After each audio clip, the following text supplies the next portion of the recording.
Guys, അങ്ങനെ രാവിലെ തന്നെ എണിച്ചിട്ട് നേരെ കാഞ്ഞങ്ങാടേക്ക് പോകാനുണ്ടായിരുന്നു. റെഡിയായ ശേഷം അങ്ങനെ റെഡിയായി നേരെ കാഞ്ഞങ്ങാടേക്ക് പോകുന്നു. എൻ്റെ 2 ഫ്രണ്ട്സും വരുന്നുണ്ട് കാഞ്ഞങ്ങാടേക്ക്. അപ്പോൾ എനിക്ക് ബുക്ക് സ്റ്റാളിൽ പോയിട്ട് കുറച്ച് സാധനങ്ങൾ വാങ്ങിക്കാനുണ്ടായിരുന്നു. ഞാൻ അതൊക്കെ വാങ്ങിച്ച ശേഷം നേരെ അവരെ കാണാൻ വേണ്ടി പോയി. അങ്ങനെ പാറുവിനെ കണ്ടിട്ടുണ്ട്. അവൾ അക്കൗണ്ടിങ് പഠിക്കുകയാണ് കാഞ്ഞങ്ങാട്. അപ്പോഴത്തേനും പാച്ചുവിൻ്റെ അനിയത്തിയും കൂടി കാഞ്ഞങ്ങാടേക്ക് വന്നിട്ടുണ്ടായിരുന്നു. അങ്ങനെ ഞാൻ നേരെ റെസ്റ്റോറൻറ്റിൽ കയറി. ഞങ്ങളുടെ ഒരു റിലേറ്റീവ് അങ്കിൾ, അതായത് ഞങ്ങളുടെ കോളേജിലത്തെ പ്രിൻസിപ്പാളായിരുന്നു.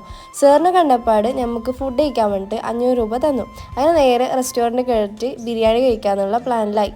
അങ്ങനെ ഞാൻ, പാച്ചു, ബബ്ലു, പാറു എല്ലാവരും കൂടിയിട്ട് ഫുഡ് കഴിക്കാൻ വേണ്ടി റെസ്റ്റോറൻറ്റ് വന്നു. നല്ല ചൂട് ബിരിയാണി ആയിരുന്നു.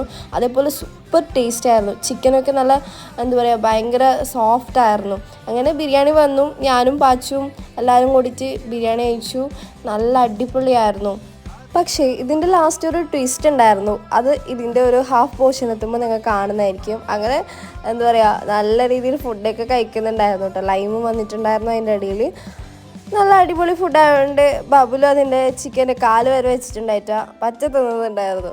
അങ്ങനെ ഫുഡൊക്കെ കഴിച്ച് ബില്ല് വന്ന്. ബില്ലാണ് ഞങ്ങളെ ഞെട്ടിച്ചത്. 500 രൂപ തന്നത് 900 രൂപയായി. അങ്ങനെ അവിടുന്ന് പൈസയും കൊടുത്തിട്ട് നേരെ കാഞ്ഞങ്ങാടേക്ക് ഇറങ്ങി ടൗണിലേക്ക്. കാഞ്ഞങ്ങാട് ടൗണിൽ ഇറങ്ങിയ ശേഷം നേരെ അങ്ങോട്ടും കൂടി കുറച്ച് നേരം നടന്ന ശേഷം നമുക്ക് നേരെ ഫ്രെയിം വാങ്ങിക്കാനുണ്ടായിരുന്നു. അങ്ങനെ അവിടേക്ക് പോയിട്ട് ഒരു A4 ഫ്രെയിമും ഒരു A3 ഫ്രെയിമും വാങ്ങിച്ചിട്ടുണ്ടായിരുന്നു. അങ്ങനെ നേരെ പ്രിൻ്റ് അടിക്കാൻ വേണ്ടിയിട്ട് ഐമാക്സിലേക്ക് പോയി. അങ്ങനെ അവിടെ നമ്മൾ കല്യാണ കത്തൊക്കെ നോക്കുന്നുണ്ടായിരുന്നു കേട്ടോ. പക്ഷെ നല്ല കല്യാണ കത്തൊക്കെ അവിടെ ഉണ്ടായിരുന്നു കേട്ടോ.